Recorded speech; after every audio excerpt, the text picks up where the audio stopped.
Good evening, everyone. I thought you might enjoy a little taste of the 2013 election. That was one of my campaign songs. And it is not only going to be hot this year, it is going to be hot for the rest of this session. It is going to be hot in Christchurch because obviously the gauntlet has been thrown down and we are more than ready to pick it up.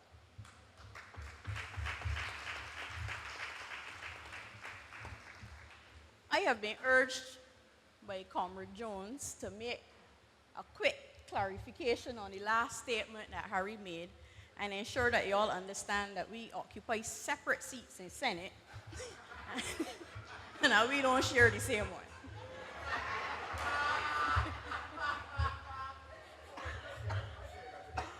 I passed that one along. That one didn't come from me.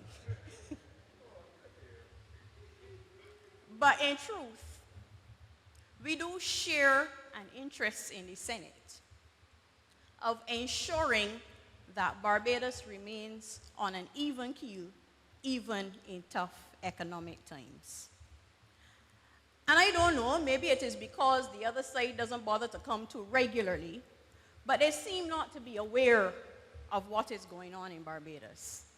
So, or maybe it's because they have their own issues that are sidetracking them. Because we keep hearing these noises coming from the other side about how we don't have any policies and we don't talk to the people and we're not doing anything and we're running the country into the ground. I just want to spend a few moments this evening addressing all of those things. I want to know where the Barbados Labour Party members were when all of the records were being laid in Parliament, in case they don't go anywhere else, in case they don't read anything, in case they're not familiar with social media. Where were they? Were they asleep when all of the records were being laid in Parliament as to our tremendous performance in tourism? Sitting here in the audience this evening is one of the engineers of a whole new sector of tourism based on sailing, where we bring competitions to Barbados, and obviously if we have competitions, they'll have spectators. So we don't only have the sailors, we have their families and the persons who follow that type of sport. And that is just one additional niche that they didn't think about and don't want to give us credit for. We have the cruise ships coming back in their numbers, home porting in Barbados again. They had left under the last administration. They couldn't even get one filled for World Cup. Moving and making strides without feeling the need to keep a lot of noise about it. Because we understand fully well what Shakespeare meant when he was talking about being full of sound and fury and signifying nothing. A whole lot of noise and nothing to show for it. And walking about in white, the international color and symbol for surrender.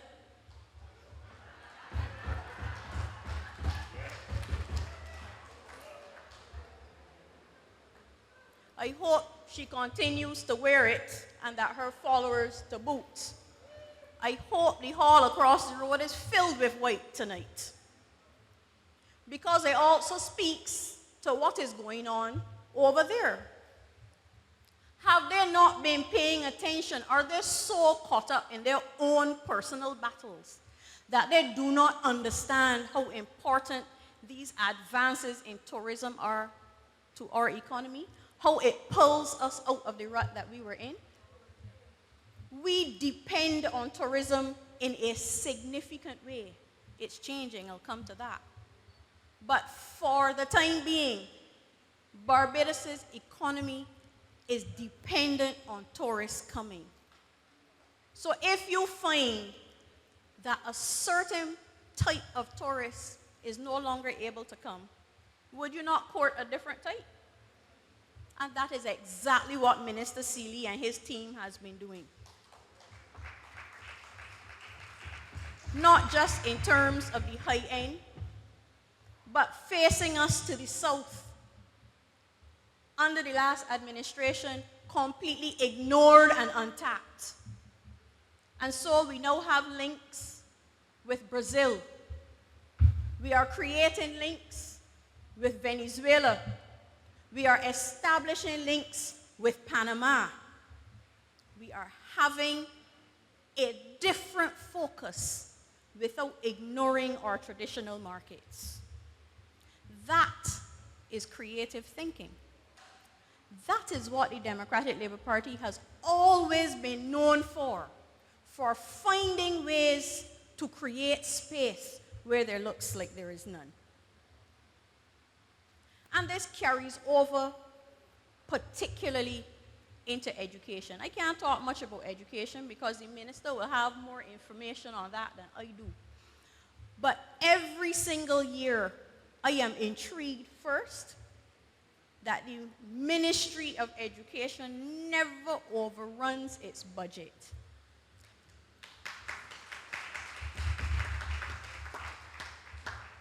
I suspect if the Minister of Finance gives the Minister of Education $10, he will find a way to make it work. Maybe it has something to do with the influence of that aunt that we heard about a little earlier, because the young people really knew how to cut and contrive. It was a grandmother? Okay, even better. Once you have had a grandmother's hand on you, you are set for life. And I am satisfied. I know a lot will be said about the shift in focus that we have had in education, in having the students at the tertiary level contribute to their education. But my old father was always of the view that anything that you view as free has no value. And we were reaching the point where students were operating as though education had no value. We were reaching the point where we were educating persons who then sat back and looked for somebody to give them work instead of using it to better themselves and by extension their families and their countries. And I suppose if there was perfect understanding as to the value and the cost of education per student, they would understand the very small drop in the bucket that they are being asked to pay. And it is an investment in future, much like how several of them would be driving cars to UE, and that was an investment, except that that one is a wasting asset, and their education, if used correctly, will always redound to their benefit. We need to understand that a change in focus does not mean that you have lost your way. Most certainly, a foundation was laid, and there is now an entire generation that benefited from free education and should have improved their lot so that they're now in a position to help their children go forward. And that really is what is expected, that we move. We cannot ever be a stagnant society. And change is one inevitability in life. And I am satisfied that the need now to invest in your education will give it that additional value that was likely lacking before. That we will see more entrepreneurs come forward. This recessionary period is always the time historically when entrepreneurs come to the fore. No one is employing you, and you use your skills to your advantage and find work for yourself to do. And we need to have more of that. We go around and we see all the fairs and we see the crafts coming out. We have persons involved in entrepreneurship. Let me take a pause, because a lot will be said about where those young girls were and the fact that they were out partying and coming in late at night. But please understand that one in that group was part of an organization, Prodigy Entertainment, that was involved in our entertainment industry. Now, we can't be pushing crop over and then have a difficulty with people getting involved in entertainment. And Barbados, as far as I am concerned, lost young, bright minds this morning. And we should be a country in mourning for those young people. But that is what we need to see, that we have more young people step up, bite the bullet, and look for employment for themselves. And by extension, they will reach the point where they can employ other people. That is how businesses start. That is the root. That is the seed that needs to be planted, that we need to be looking to see how it is we can forge a path for ourselves even in difficult times. But I find that the Ministry of Education truly, truly has a focus that we need to emulate. There are so many schools being built. When others would say that the construction industry is in the doldrums, we have had nursery schools being built, primary schools opening. Dear to my heart, the school in Lears, Derek Smith School, finally giving focus to those persons who are differently abled, not just housing them on a daily basis, but getting them involved and learning skills so that they can become productive members of society and independent in their own right. And that is thinking and strategy, making that dollar stretch.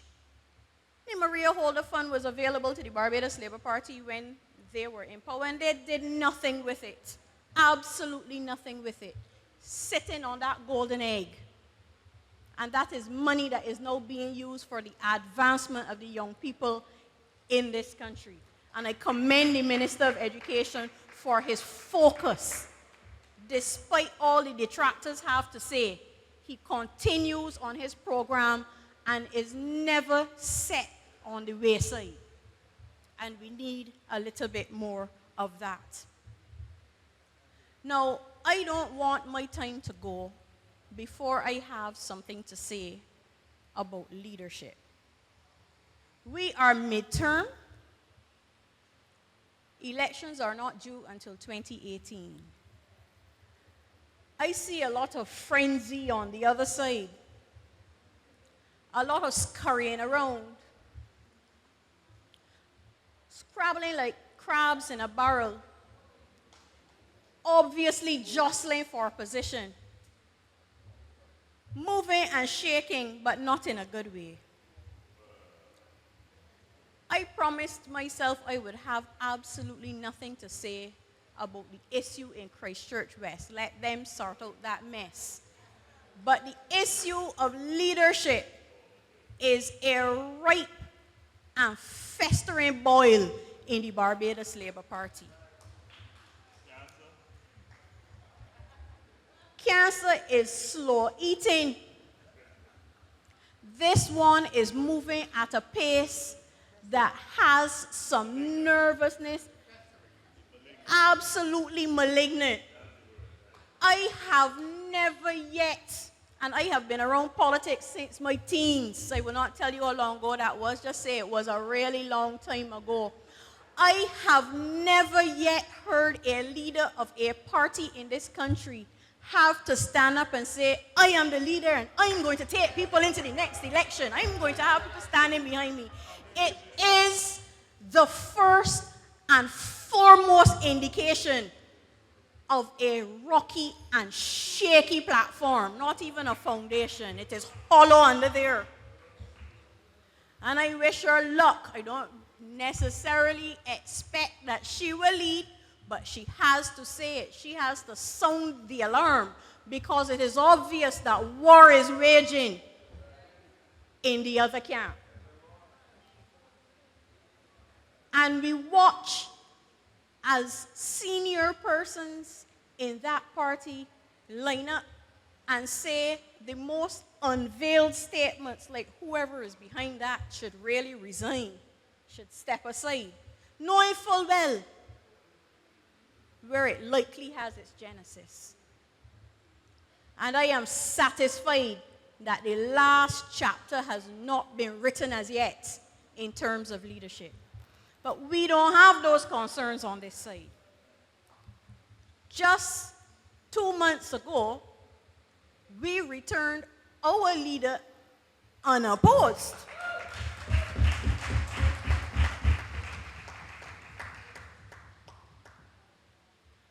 And we understand that leadership is integral. Also that there are different leadership styles. I don't want a leader who's going to talk and do nothing at all. I want to see the work. I want to see the results. And that is what we have. Quietly and in a gentlemanly manner, getting on with his business. And in his absence, I will say to him, although I am sure I don't need to, you don't need Mia's telephone number. Our leader is no longer in practice. What would he have to call her for? They don't have any matters together anymore. That is a number best heard and forgotten immediately. There is nothing to be gained from that side. Don't make that phone call. We can do. She had proposals on that side that her own people rejected. She wanted a committee of eminent persons, and her eminent persons did not view her in any good light and walked off and talked about it to boot.